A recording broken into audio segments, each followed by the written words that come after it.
Hello everyone.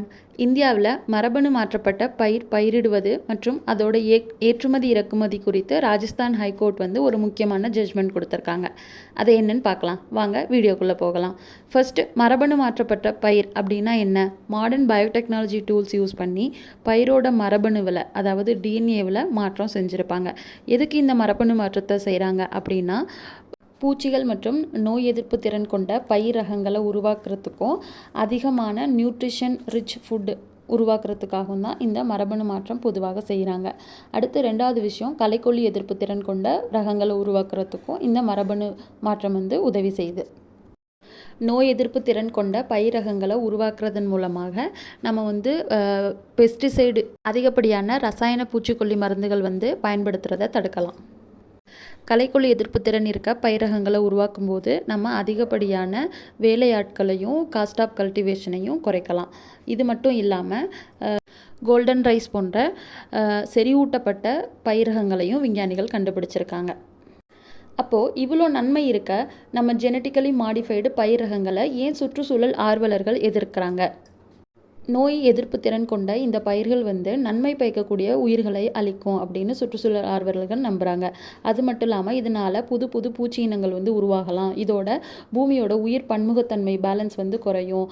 அது மட்டும் இல்லாமல் ஜெனட்டிக்கலி மாடிஃபைடு ஆர்கானிசம் மனிதர்களோட மரபணுவில் குறைபாடு நோய்களை உருவாக்கலாம். அப்படிங்கிறதெல்லாம் சுற்றுச்சூழல் ஆர்வலர்கள் எதிர்ப்பதற்கு காரணமாக இருக்குது. முதல்ல 1990ஆம் ஆண்டு யூஎஸில் ஜெனட்டிக்கலி மாடிஃபைடு டொமேட்டோ வெரைட்டி தான் ஃபஸ்ட்டு ரிலீஸ் பண்ணாங்க. அது என்னென்னா ஃப்ளேவர் சேவர் டொமேட்டோ, அதாவது அதிக நாள் அழுகாமல் இருக்கக்கூடிய தக்காளி ரகம். இது மட்டும் இல்லாமல் பல்வேறு நாடுகளில் ஜெனட்டிக்கலி மாடிஃபைடு மக்காசோளம், சோயாபீன், கடுகு, ஆப்பிள், உருளைக்கிழங்கு, பப்பாளி பல ஜிஎம் கிராப்ஸ் கல்டிவேட் பண்ணுறாங்க. இந்தியாவில் உணவு பயிர் பொருட்கள் ஜிஎம் மாடிஃபைடு கிராப்ஸ் கல்டிவேட் பண்ணுறதுக்கு கவர்மெண்ட் தடை செஞ்சுருக்காங்க. போல்வாம் எதிர்ப்பு சக்தி கொண்ட பிடி காட்டன் மட்டும்தான் இந்தியாவில் பயிரிடக்கூடிய ஒரே ஒரு மரபணு மாற்றப்பட்ட பயிரகங்கள். இது 2002 இந்தியாவில் முதல்ல கல்டிவேஷன் ஆரம்பித்தாங்க. மொத்தம் 11 மில்லியன் ஹெக்டேர்ஸ் ஏரியா பிடி கல்டிவேஷனில் இருக்குது. US, Brazil, Argentina, India, Canada and China போன்ற கண்ட்ரிஸ் ஜிஎம் கிராப்ஸை கல்டிவேட் பண்ணுறாங்க. ஆனால் சில கண்ட்ரிஸ் கல்டிவேட் பண்ணுறதில்ல, ஆனால் கல்டிவேட் பண்ணுற கண்ட்ரிஸ் கிட்டேருந்து இம்போர்ட் பண்ணுறாங்க.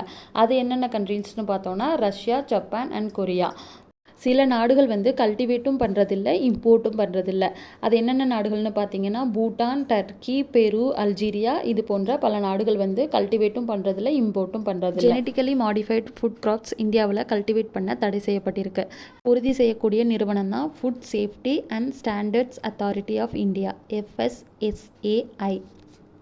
Food safety and standard act 2006 section 22 மூலமாக ஜெனட்டிக்கலி மாடிஃபைடு ஃபுட்டை இம்போர்ட் பண்ணவோ, எக்ஸ்போர்ட் பண்ணவோ, மேனுஃபேக்சர் பண்ணவோ, சேல் பண்ணுறதுக்கோ ரெகுலேட் பண்ணுறாங்க. இந்தியாவில் ஜிஎம் கிராப்ஸ் கல்டிவேட் பண்ண தடை இருக்கும்போது நம்ம வேறு கண்ட்ரிலேருந்து அதை இம்போர்ட் பண்ணி இங்கே சேல் பண்ணும்போது இது article 21 fundamental rights and article 47 state duties, இது ரெண்டுக்கும் எதிரானது அப்படின்னு சொல்லிட்டு ராஜஸ்தான் ஹைகோர்ட் October 13, 2025 ஒரு ஜட்ஜ்மெண்ட் கொடுத்துருக்காங்க. FSSAI அண்ட் யூனியன் கவர்மெண்ட்டுக்கு 6 months டைம் கொடுத்துருக்காங்க. அதுக்குள்ளேயும் இந்தியாவில் இம்போர்ட் பண்ணுற food materials GM free food அப்படிங்கிற சர்டிஃபிகேட்டோட தான் இம்போர்ட் பண்ணணும், அப்படிங்கிறத ரெகுலேட் பண்ணணும், அப்படிங்கிறது தான் அந்த மெயின் ஜட்ஜ்மெண்ட். அது மட்டும் இல்லாமல் இந்தியாவில் கல்டிவேட் பண்ணக்கூடிய பிடி காட்டன் சீட்லேருந்து தயாரிக்கக்கூடிய ஆயிலையும் மக்கள் யூஸ்க்கு பயன்படுத்தக்கூடாது அப்படின்னும் ஹைகோர்ட் ஜட்ஜ்மெண்ட் கொடுத்துருக்காங்க. ஸோ மக்களே தெரிஞ்சுக்கோங்க, ஆர்டிக்கல் 21 ஃபண்டமெண்டல் ரைட்ஸில் right to health and safe food, அது நம்மளுடைய ரைட்ஸ். நம்ம ஜிஎம் ஃபுட்ஸை எதிர்த்து கேள்வி கேட்கலாம்.